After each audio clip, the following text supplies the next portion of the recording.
Well, I'm excited to introduce Ian Moore. Ian is a recent graduate from UNH, where he earned a Bachelor in Environmental Conservation and Sustainability with a minor in Business Administration. This summer, Ian has been shaping the next steps of our GHG journey. This is the very first year that Pete and Gerry's has a detailed GHG baseline analysis that basically served as a foundation for Ian's project. As many other CPGs, we at Pete and Gerry's want to differentiate us by leading the efforts to reduce or eliminate our carbon footprint. And Ian's summer's job balance extensive research with its business application in a pragmatic approach that will facilitate its adoption. It's been great to work with Ian this summer, and I'm very impressed by his can-do attitude, openness, and proactiveness. Thank you, Ian, for your good work this summer. Over to you. All right. Thank you, Jorge, for the kind words. It's been great working with you guys. Before I forget, just want to thank everyone, both at Pete and Gerry's and the UNH Fellowship. It's been fantastic.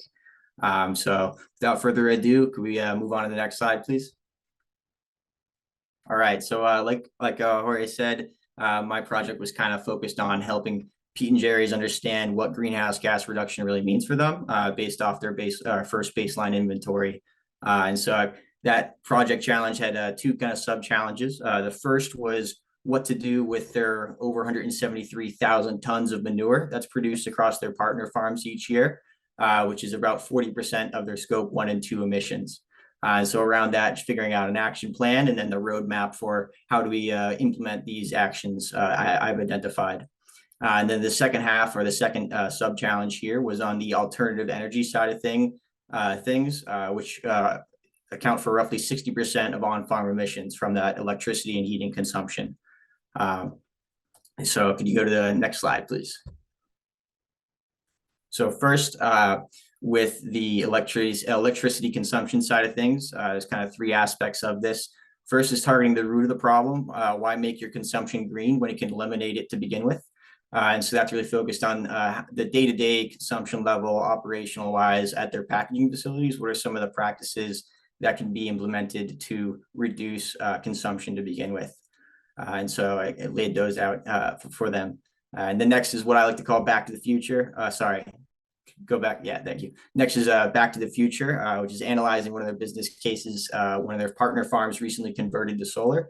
And so updating that to 2023 numbers and comparing it across some of Pete and Gerry's other sites to say, what is the business case? What are some of the project financing and kind of operationally, what is the logistics of that to compare it and roll it out at other sites.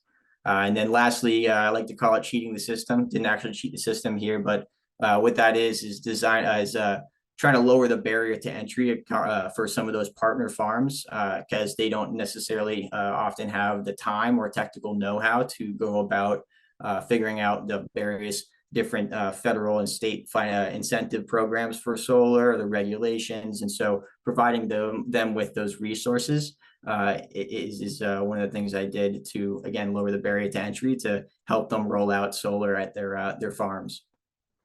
So next slide, please.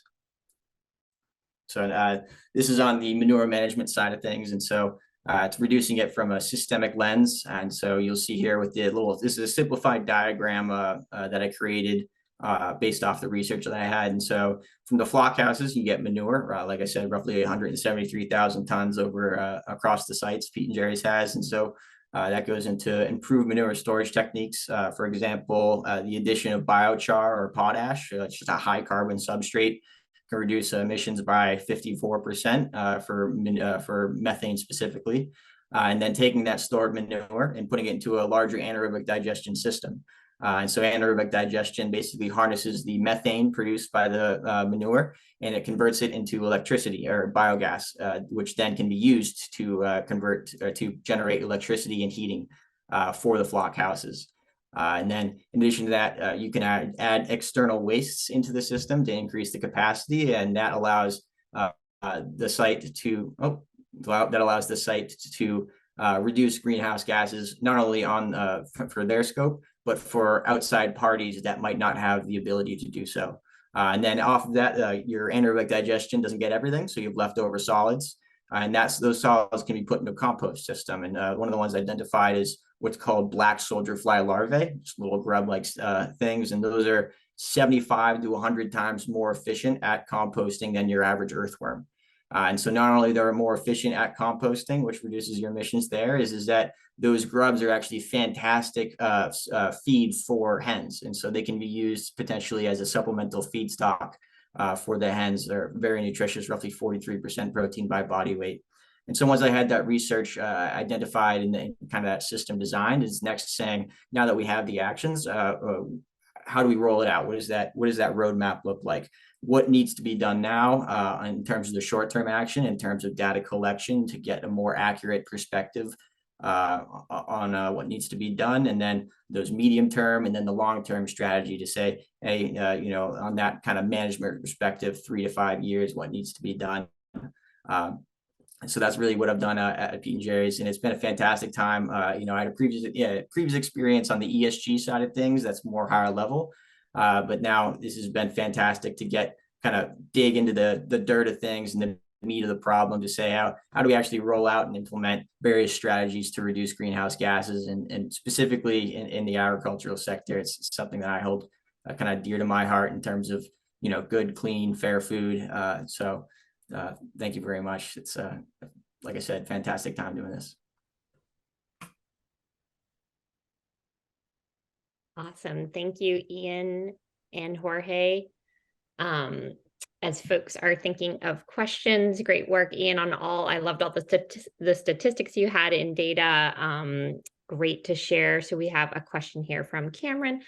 The manure management system looks promising, and he says, thanks for the simple diagram. It's always helpful. Do you expect this system can be implemented in a relatively straightforward manner at the farms that work with Pete and Gerry's? What's the time frame? So maybe that's also a Jorge question too. Yeah, sure. I can start it off and then pass it to Jorge. One of the things is on the black soldier fly larvae. It's kind of a novel solution, and so that's a little bit more on the long-term strategy of figuring out how to scale that up over time to get it up to that commercial farm level.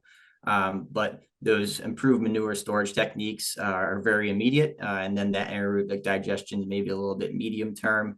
And then, like I said, the black soldier fly larvae compost system is a little bit of that longer term strategy. But Jorge, do you have anything to add to that?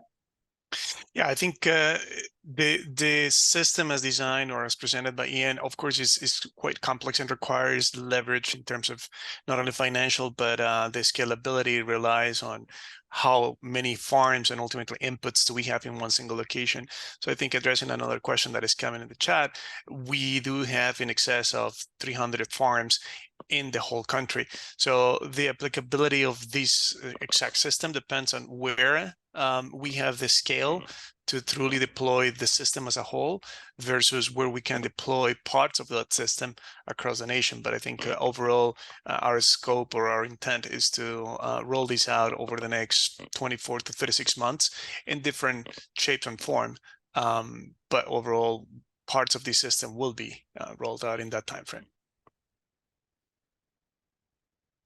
Fantastic. Thank you both.